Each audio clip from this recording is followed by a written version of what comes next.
I give you 5 things that are reported in several publications of the OECD and academic scholars and others. So this is not just my idea, but this is something that people do not find in the high-performing education systems. One of them that you cannot find in any of these countries, Canada, Japan, South Korea, Finland, is that the government would be pushing alternative ways to organize schooling through charter schools or free schools or privatized education. None of these high-performing education systems has this policy in place. Okay? They all have private schools, they all have choice, but they all have it under control. And it's not as a kind of a front line of the government's education policy. Okay? Second one is that none of these countries have a performance-based pay for teachers or what I call fast-tracked pathways to become a teacher, like Teach for America or Teach for Australia, where you study 5 or 6 weeks and become a teacher. None of these high-performing systems have anything like this. All of them, they have a system like Finland, where you have one way to become a teacher, and you have to be really good if you want to do that. Okay? Third one is that none of these countries have prescription or standardization as a main idea to steer what teachers are teaching and students are learning in the classroom.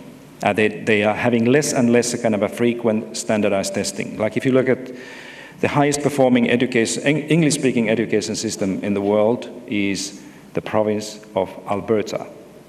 And Alberta is a good example here, where they are doing away some of the old national standardized assessments in order to give more room for teachers to do what they think is the best thing to do. The same thing in South Korea, same thing in Japan, same thing in Finland. But we have standardized testing and we are using it, but we are not relying on standardization and testing as the main driver in the policy. Fourth, none of these countries have a punitive accountability measures to sanction failing teachers or failing schools. None of them. This is not to say that we wouldn't have failing teachers or failing schools. We may have schools and teachers who need more help and support than others, but we are not closing them down. We are not firing principals or firing teachers because of these things. We are providing help and support and advice for them to do better. So you cannot find any of these things in any of the high-performing systems. And finally, in any of these high-performing systems, you don't find confrontation with teachers or teacher unions and blaming and shaming them from things that are beyond their control.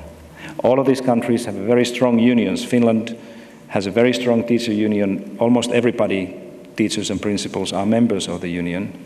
But this union is working together with the government, not against, or the government is working together with the union and not against it. Very important findings, right?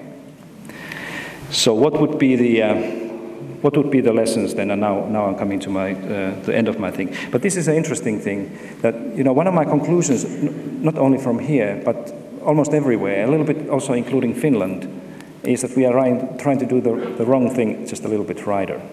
Yeah? And you recognize this fellow. Yeah, and he was one of the education reformers, because he said something like this, that you can always count on Americans to do the right thing after they have tried everything else. And the United States really has been a kind of a powerful inspiration for the global educational reform movement and many other things. But I think one of my recommendations for many countries, including here, is that it's good to look at what the United States and England and Australia are doing, but it's also useful to look beyond and go to the countries where they don't speak English, where they speak much more strange languages than that, because there may be interesting ideas there. Now, my 5 concluding remarks are the following, and this is something that I would like to leave with you, and hope that you can use this for thinking.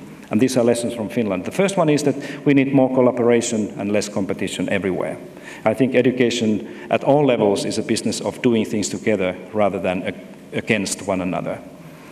And more you think about this, more you also understand that all these beautiful things of creativity and innovation and social skills and building social capital only become doable when we have more cooperation and less competition. This is not to say that competition should not be there or it's a bad thing. I'm just thinking about the schools now. We need more trust-based responsibility and less test-based accountability. Again, accountability is important, it has to be there. But so is responsibility and trust. And more stronger accountability you have in your system, less responsibility there will be. Okay? So let's try to strengthen trust and responsibility. We need more professionalism. We need to have more professionals and not less in our schools, and we need less bureaucracy. I think data, again, is important. We need to have it. But if principals and teachers are spending increasing amount of their work filling in data sheets, that's not what will improve education in the end of the day. And fourth one is that we need more equity and less marketization. And this marketization really refers to parental choice. I think choice is important, and I'm not saying that there should not be choice for parents, but it has to be somehow managed as part of the education system. So the discourse should not be whether private schools are good or bad or whether we need them or not. The question should be that how can we use the non-government school system to enhance equity and education? And we cannot do it by leaving everything open to the markets. That's not how it works. And finally, I think we need more evidence-based policies and less social experimentation with our children. And this is what is unfortunately happening in many countries where by social experiments, I mean doing things that have never worked anywhere else and hoping and believing that they will bring a difference in our school system. And you are not alone with this. There are many others who are doing exactly the same. And when people refer to OECD evidence, they often cherry-pick the evidence that they want to have and ignore the rest. I think OECD has a very rich, it's probably the most important source of evidence that we can have, but we have to use it comprehensively.